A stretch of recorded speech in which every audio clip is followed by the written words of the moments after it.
தென்னை பயிர்களை பாதித்து மகசூல் இழப்பை ஏற்படுத்தும் ரூகோஸ் சுருள் வெள்ளை ஈக்களின் தாக்கத்தை கட்டுப்படுத்தும் நோக்கில் தமிழ்நாடு வேளாண்மை பல்கலைக்கழகம் மற்றும் தமிழ்நாடு அரசு தோட்டக்கலை துறையினர் இணைந்து பொள்ளாச்சி மற்றும் அதன் சுற்றுவட்டாரங்களில் வாகன விழிப்புணர்வு முகாம்களை மேற்கொண்டு வருகின்றனர். ஏப்ரல் 6ஆம் தேதி நடைபெற்று முடிந்த 2வது நாள் முகாம்கள் விவசாயிகளிடம் நேரடி விளக்கங்களோடு தொழில்நுட்ப பயிற்சிகளையும் அளித்தன. இந்த விழிப்புணர்வு முகாம்கள் மாண்புமிகு வேளாண்மை மற்றும் உழவர் நலத்துறை அமைச்சரின் வழிகாட்டுதலிலும் வேளாண்மை உற்பத்தி ஆணையரின் ஆலோசனையிலும் கோவை வேளாண்மை பல்கலைக்கழகத்தின் பயிர் பாதுகாப்பு இயக்ககமும் தோட்டக்கலை மற்றும் மலை பயிர்கள் துறையும் இணைந்து நடத்தி வருகின்றன. தென்னையில் வெள்ளை ஈ தாக்கத்தை துல்லியமாக கண்டறிந்து அதனை கட்டுப்படுத்தும் ஒருங்கிணைந்த மேலாண்மை முறைகள் விவசாயிகளிடம் கொண்டு சேர்க்கப்படுகின்றன. பொள்ளாச்சி தெற்கு வட்டாரத்தில் உள்ள சூலேஸ்வரன்பட்டி கிராமத்தில் நடைபெற்ற விழிப்புணர்வு பயிற்சியில் தோட்டக்கலை இணை இயக்குநர் அழகுமலை தலைமை உரையாற்றினார். உதவி இயக்குநர் திருமதி வசுமதி வரவேற்புரை நிகழ்த்தினார். தமிழ்நாடு வேளாண்மை பல்கலைக்கழக பூச்சியியல் இணை பேராசிரியர் முனைவர் கணேசன் தொழில்நுட்ப உரை வழங்கினார். சூலேஸ்வரன்பட்டி பேரூராட்சி தலைவர் சந்திரமோகன், முதுநிலை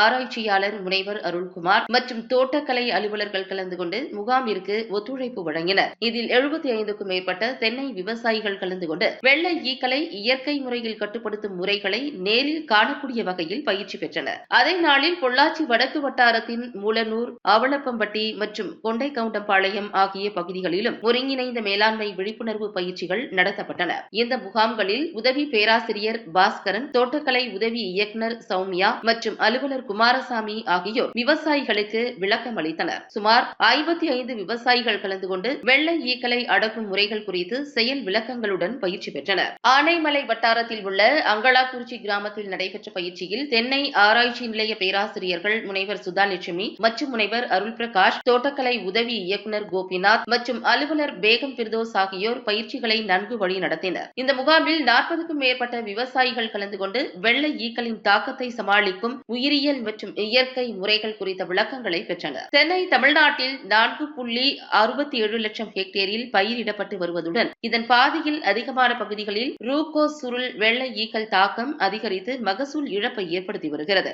2016ஆம் ஆண்டு முதல் தென்னை உற்பத்தியில் பெரும் விளைவுகளை ஏற்படுத்திய இந்த பூச்சிகள் விவசாயிகளுக்கு பெரும் சவாலாக மாறியுள்ளது. இதனை கட்டுப்படுத்த வேளாண்மை பல்கலைக்கழகம் மேற்கொண்டுள்ள பல்வேறு ஆராய்ச்சிகள் மூலம் தற்போது செயல்படும் ஒருங்கிணைந்த மேலாண்மை முறைகள் உருவாக்கப்பட்டுள்ளன. இந்த முறைகளில் கீற்றுகளுக்கு அடிப்பாகத்தில் தண்ணீர் பீச்சி அடித்தல், மஞ்சள் பிளாஸ்டிக் தாள்களில் விளக்கெண்ணெயை தடவி மரங்களில் தொங்கவிடல், என்கார்சியா ஒட்டுண்ணியை தோப்புகளில் விடுதல், அப்பட்ரோகிரைசா இறை விழுங்கிகளை கீற்றுகளில் பிணைத்தல், பூச்சிக்கொல்லிகளை தவிர்த்து இயற்கை எதிரிகளை காக்கும் முயற்சிகள் உள்ளிட்டவை அடங்கும். மேலும் வேப்பெண்ணெய் தெளிப்பு, மைதா மாவு கலந்த தீர்வுகளை தெளித்து கரும் பூசணத்தை தடுக்கவும் பரிந்துரைக்கப்பட்ட உரங்களை பின்பற்றவும் அறிவுறுத்தப்பட்டுள்ளது. இந்த பயிற்சிகள் தமிழகத்தின் மற்ற மாவட்டங்களிலும் விரிவாக மேற்கொள்ளப்படும் எனவும் அனைத்து தென்னை உற்பத்தியாளர்களும் இந்த விழிப்புணர்வை பெருமளவில் பயன்படுத்தி மகசூல் இழப்பை தவிர்க்கலாம் எனவும் அதிகாரிகள் தெரிவித்துள்ளனர்.